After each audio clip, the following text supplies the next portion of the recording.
What's up, investors? I'd like to invite you into a new series that we're working on, and it's basically called What's Your Type? So we're going to go through the different types of investors and their behaviors, and we can see what type fits you the best. You could have a blend of multiple ones, or you could just be one. It's like Match.com. We're just trying to see what investing style is compatible to you. Now today we're going to cover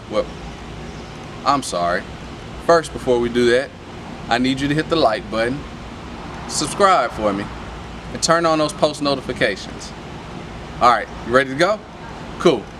So, the first type of investor we're going to talk about is the value investor. Now, people always talk about Warren Buffett and, his investment strategy and all the money that he's made. Well, Warren Buffett is considered a value investor. Matter of fact, he's considered to be the GOAT of value investing. So what is value investing? It's a good question. We're about to get right into it. So when you see the market like what it did in March and it just bottomed out, and it was good companies bottoming out, but it's a pandemic going on, so they're not making any money, the value investors, and this is just a broad statement, we're going to get into it a little bit more. The value investors, those are the people that are scooping up these companies that are good companies but just fell on bad times because of a pandemic, because of massive unemployment and all those things. So the first thing that a value investor looks for is good fundamentals. So you have to do your research. Does this company have good fundamentals? Is the CEO good? Are they profitable? Are they making money? Is this a good business? Not because I think a lot of people are going there, but how the business is made. Is this a good business?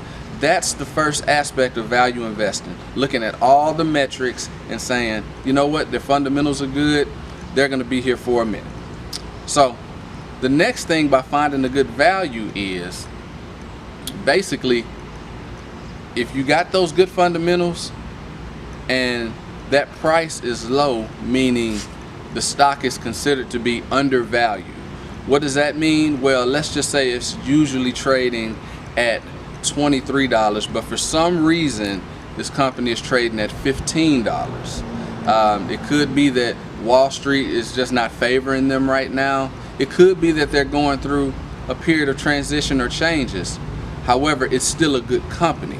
Let me throw a term out at you, the PE term. PE, price over earnings. Typically, for a good value, if the PE is 17 or below, that's a prime investment for a value investor. So those are one of the many metrics you look at to say, oh, the price is low, it's not that expensive, so let me go ahead and buy it. Everybody else is running to something else and leaving this behind. We're going to run to it. For instance, in 2008, when they had the bailouts and the big recession, people were running away from the banks. People were running away from the insurance companies because they were getting bailed out. But they were good businesses. They had good business fundamentals. So a lot of people bought them. And when the recession was over, those prices came back up, and now they have a solid investment. So you want to get something that's undervalued, good fundamentals. Next, another good thing about it is low risk, high reward. Since it's cheaper, it's not going to be that much of a risk for you to go ahead and buy this, because if it doesn't pan out, we didn't blow that much money.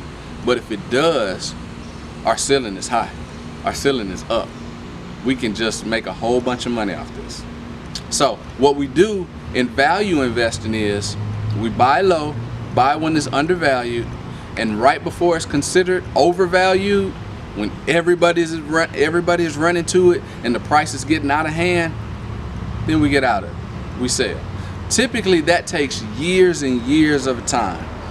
For instance, during the bailouts, Warren Buffett bought a lot of Bank of America stock, Wells Fargo. Well, up until recently, it was going through the roof. it wasn't no sign of it falling either, because it's a solid business that wasn't going anywhere. So he was able to hold on to it and retain all those profits. Now, another aspect of value investing is pretty much a long-term deal. If you're value investing, that means you're pretty much investing for at least 2 to 5 years. You want to see this thing through. You know, you're growing trees, you're planting trees or whatnot. So if you're making a good value investment and the price is probably cheap, if it's a solid business, it's gonna take a time for it to shoot up. But it doesn't matter, because over that time, you can build up and accumulate more shares and build your position in that company. So that's another aspect. It's a long-term strategy. Now, I gotta be fair and I gotta give you drawbacks. Here's some drawbacks. Some drawbacks are, while everybody else is rushing and getting towards you know, everything that's hot right now, as a value investor, you sit back. Let me give you an example. Basically, you shop on the clearance rack. Good brands, like if you see a polo shirt that's $10, you know, and it's regularly $50, you probably buy 5 of them now, so you got 5 for 1. So, you know, you're waiting on clearance sales, and clearance sales don't happen all the time. So as a value investor, you can miss out on some of these hot stocks and things like that, because you're looking at what's solid and what's going to be down for a while. Now, also, another thing is, it tests your patience. If you're going to do that, it tests your patience to see how long am I willing to wait for these prices to get where it's called affordable. How long am I willing to look at everybody else get what's hot, get the cruise lines, get the airlines, all those things, and I'm just sitting there waiting on this solid business to get to the price where I can enter. So it does test your patience a little bit. And also, a lot of times when you're doing value investing, a lot of your investments are similar. You know, you're not that diversified, and you always want to be diversified in your portfolio. So those are drawbacks that you may have and deal with value investing. But remember, if you're value investing, you're in for the long term. You're looking in the clearance rack and you're finding something that really has a good value. It's just for some reason it's marked down.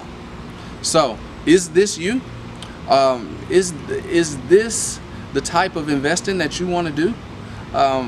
If so, then you are a value investor. And with value investing, you take a while to make your decisions. When everybody's running to something, you don't. And you examine all of the metrics and the financials of the business before you make this decision. The good thing is, you're gonna get them, like I said, you're gonna get that polo shirt or you're gonna get those Nikes 70% off. So you can buy a whole bunch of them and you can build a big position. But it takes patience, and it takes watching everybody else on the heavy hitters go and you just sitting on the sidelines. But in the long run, value investing tends to be more profitable, tends to be more sustainable, because you're owning a big chunk of the business and you're owning it for a long time, and you're getting consistent long-term profits, not just pops here and there. So we've now covered value investing, and maybe you're a value investor, maybe you're not. But I would ask myself, what investments am I making? What type of businesses am I investing in? And that'll give you a good indication of who you are, what your characteristics are in investing. I hope you enjoyed this video.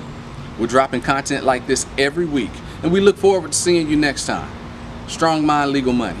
Peace.